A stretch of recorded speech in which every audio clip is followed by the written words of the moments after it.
Hello, lovely humans, and welcome to Helping Humins. I'm your host, Misty J. Zanger, and this is my podcast. If you're listening, cool. If you're watching and listening, even cooler. I hope you enjoy it, and it's meant for people who want to help themselves and others. If that's you, keep on listening. And if it's not, there are other people out there, and that's fantastic too. So, buckle up. It's going to be an interesting ride full of all sorts of different conversations, topics, questions, answers. I hope there's a little bit of something here for everyone. That's the goal. And happy listening.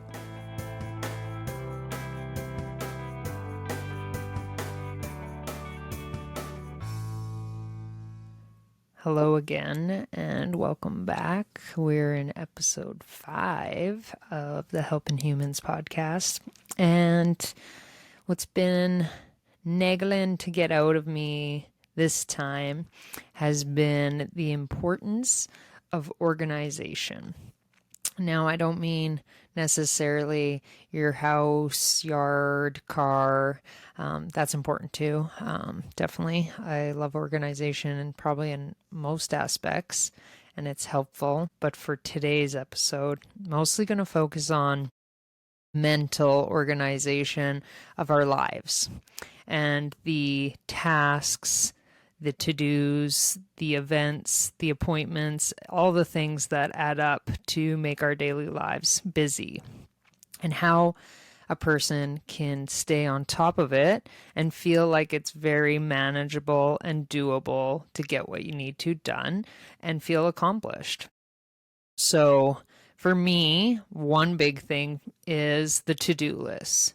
And I probably create more to-do lists than necessary, but it just happens. So sometimes it's on a sticky note, sometimes it's in a book, lined paper, whatever. They just build themselves out.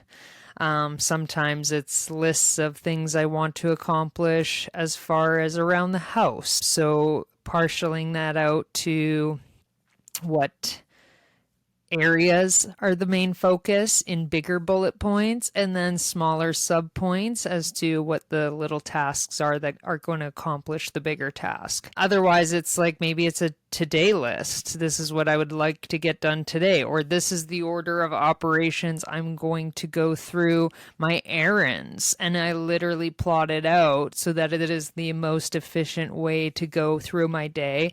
And it's a checklist of all the 8, 9, 10 things I want to get done and need to get done.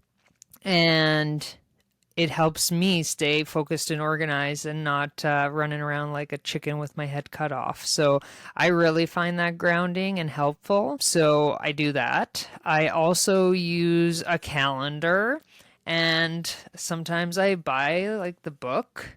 This is my 2025 one. And I love the books that have the tabbies that say the months, and love the little quoties of inspiration. And this one has note sections in it, so I could put my sticky notes or even write my own notes down. And what I like about this one is that it gives me the calendar of the month laid out. And then it goes by week after that. And it's pretty large for the sections of the days, so I could fit in a lot of information. And I don't have this open and looking at it necessarily all the time, but just the fact of writing out what I need to do helps. So I always write it down. I usually spend Sunday night or Sunday afternoon, or maybe sometimes I'm not working out of the house on Monday, so I'll make time to calendar on that day.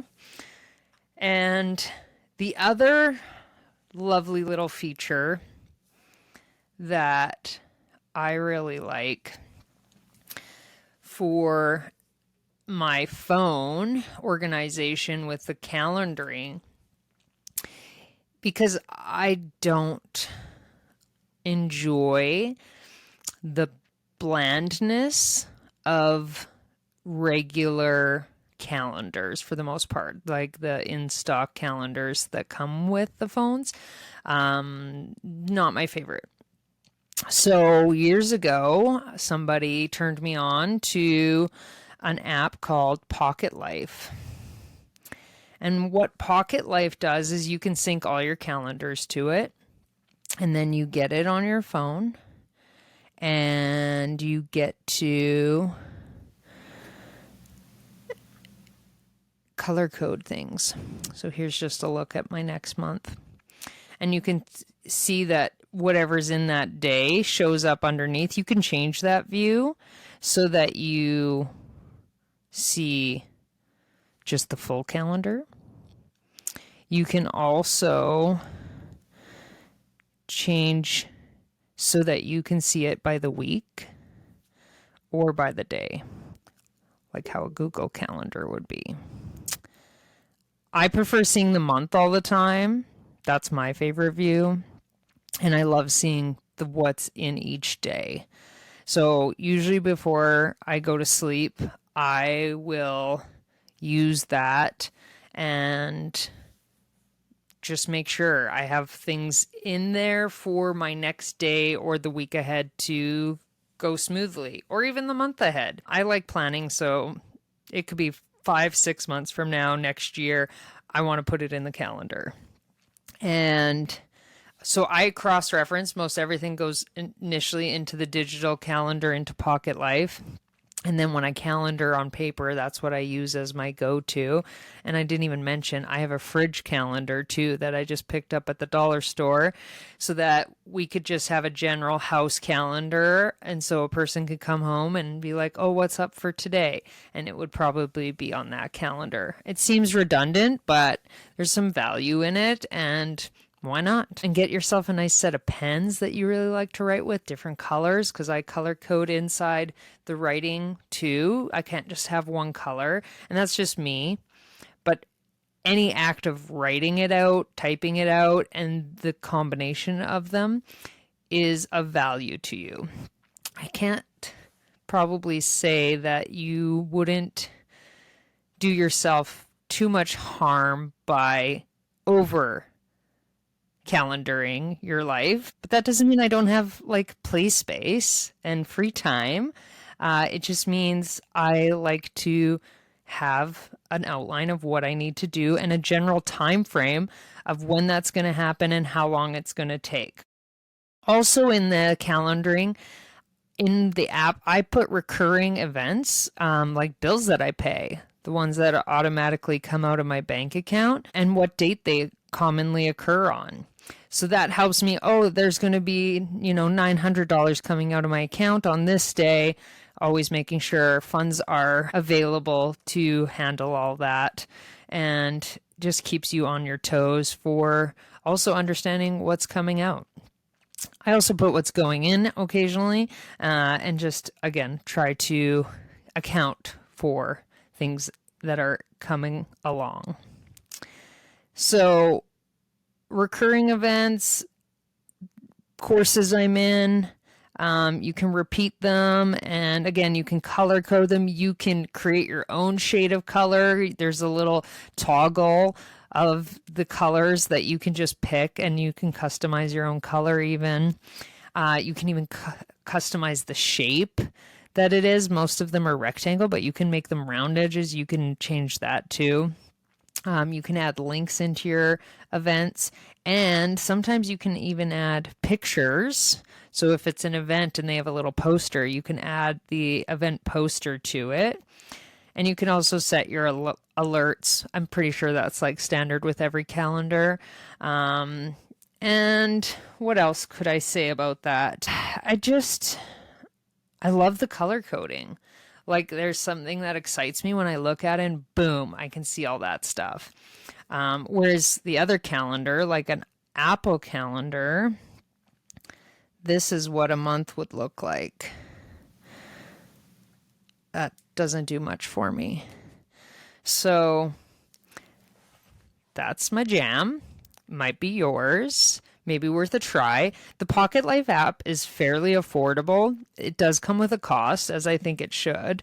And it's ranged from like $2.99 to maybe $7.99, like well under $10, and that's a year. It's for a whole year. So worth checking out. I'm sure there's free trials or a free version you can get too, or there's other calendars out there.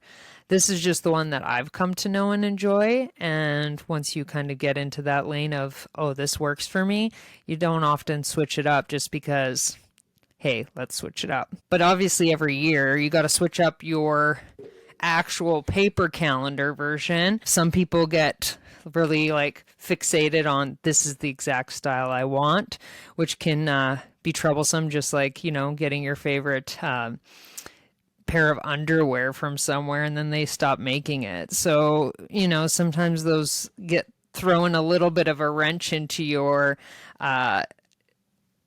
norms and habits. But really, change is okay sometimes. And it's fun to explore the different styles and aesthetics, I guess, of some of these calendars too. So those are my semi-pro tips on how to get organized, stay organized, and help yourself accomplish the daily, weekly, monthly, and yearly tasks that you need to do just to stay, happy, healthy human in. And I hope this can help a few people. So if you have any questions or comments, shoot them my way. And I hope to see you at the next episode. Thanks, and happy helping, my lovely little humans.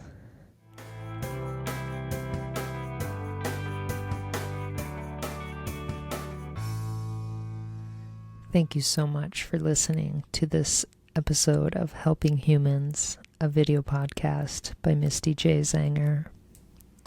If you are wanting to reach out, follow, and connect further, here's a few ways you can do it. My website, www.mistyjzanger.ca. Email mistyjzanger@gmail.com. On TikTok, username RealTeacherTalk, TOK. And the name that comes up with that is Mystified. I also have a Facebook page under Misty J. Zanger Coaching and Consulting. There's also a Helping Humans group that you could try and join too. Follow along there. Instagram, I am at MJZ_happiness life coach. And also my Goodreads, one of my favorite things that you can share the love of what you read. And I'm now writing reviews for all my books, so you can find me there, Misty Zanger. And there's other odds and ends places, but those are the main ones that I can think of that are on the for you to be most interested in. That's what I got for now, and thank you again, and happy helping humans.